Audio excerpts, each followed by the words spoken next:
2019ஆம் ஆண்டு உலகமே திரும்பி பார்த்த ஒரு செய்தி. அமெரிக்க அதிபர் டொனால்ட் ட்ரம்ப் சொன்ன ஒரு வாக்கியம், கிரீன்லாந்தை வாங்க நினைக்கிறோம். பலர் சிரித்தார்கள், பலர் இதை ஜோக் என்று நினைத்தார்கள். ஆனா, இந்த ஒரு வாக்கியம் பின்னால் ஐஸ் ஆயுதம், வர்த்தகம் மற்றும் எதிர்கால உலக அதிகாரம் எல்லாம் மறைந்திருந்தது. அப்படின்னா உண்மையிலேயே ட்ரம்ப் ஏன் கிரீன்லாந்தை விரும்பினார்? கிரீன்லாந்து நாம நினைக்கிற மாதிரி வெறும் பனியும் பாறையும் கிடையாது. இது உலகிலேயே அதிக பரப்பளவு கொண்ட தீவு. வட அமெரிக்காவும் ஐரோப்பாவுக்கும் நடுவில் இருக்கும் ஒரு முக்கிய இடம். அரசியலாக கிரீன்லாந்து டென்மார்க் நாட்டின் ஒரு பகுதிதான். ஆனா, அதற்கு தனி ஆட்சி, தனி சட்டம், தனியே தன் வளங்களைப் பற்றி முடிவு செய்யும் உரிமை. முக்கியமா சொன்னா, உலக அரசியல் நடக்கும் மையத்தில் இருக்கும் ஒரு தீவு. இங்கே ஒரு உண்மை இருக்கு. அதுக்கு பேர் அறியாத உண்மை. அமெரிக்கா ஏற்கனவே கிரீன்லாந்தில் இருக்கிறது. குளிர்போர் காலத்திலிருந்து அங்கே இயங்கும் ஒரு பெரிய இராணுவ தளம். அதன் பெயர் பிட்டுஃபிக் ஸ்பேஸ் பேஸ். முன்பு துலே ஏர் பேஸ் என்று பெயரிடப்பட்டிருந்தது.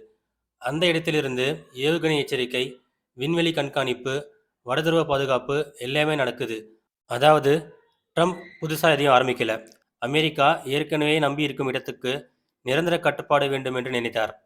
பூமி வெப்பமாகிக்கிட்டே இருக்கு. அதனால் வடதுருவ பனி உருகிட்டே இருக்கு. இதனால் என்ன நடக்குது தெரியுமா? புதிய கடல் பாதைகள் திறக்குது. ஆசியாவிலிருந்து ஐரோப்பாவுக்கு போக முன்பு எடுத்த நேரத்தை விட 40% குறைந்த நேரம்.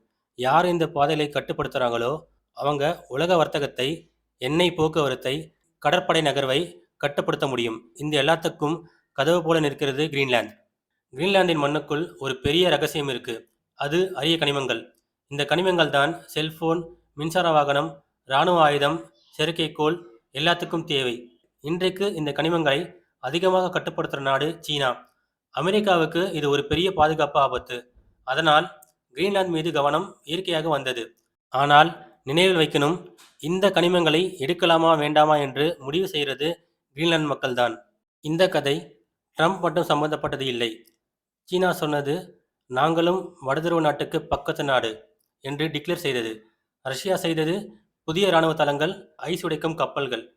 அமெரிக்காவுக்கு இதெல்லாம் ஒரே நேரத்தில் ஒரு எச்சரிக்கை. கிரீன்லாந்து ஒரு நிலமில்லை, ஒரு சக்தி மையம். ட்ரம்ப் வெளிப்படையாக வாங்கலாம் என்று சொன்னதும் டென்மார்க் உடனே பதில் சொன்னது, கிரீன்லாந்து விற்பனைக்கு இல்லை. ஏன்? ஏனென்றால் மக்கள் சொத்து கிடையாது, ஒரு நாட்டின் மரியாதை. ரகசியமாக பேச வேண்டிய விஷயம். இந்த எல்லாத்தையும் பொதுவெளியில் சொன்னது பெரிய அரசியல் தவறு. அனைவருக்கும் தெளிவாக புரிய வேண்டிய இன்னொரு விஷயம், இது புது கதை இல்லை. ட்ரம்ப் தான் முதலில் இந்த யோசனையை சொன்னார் என்று இல்லை.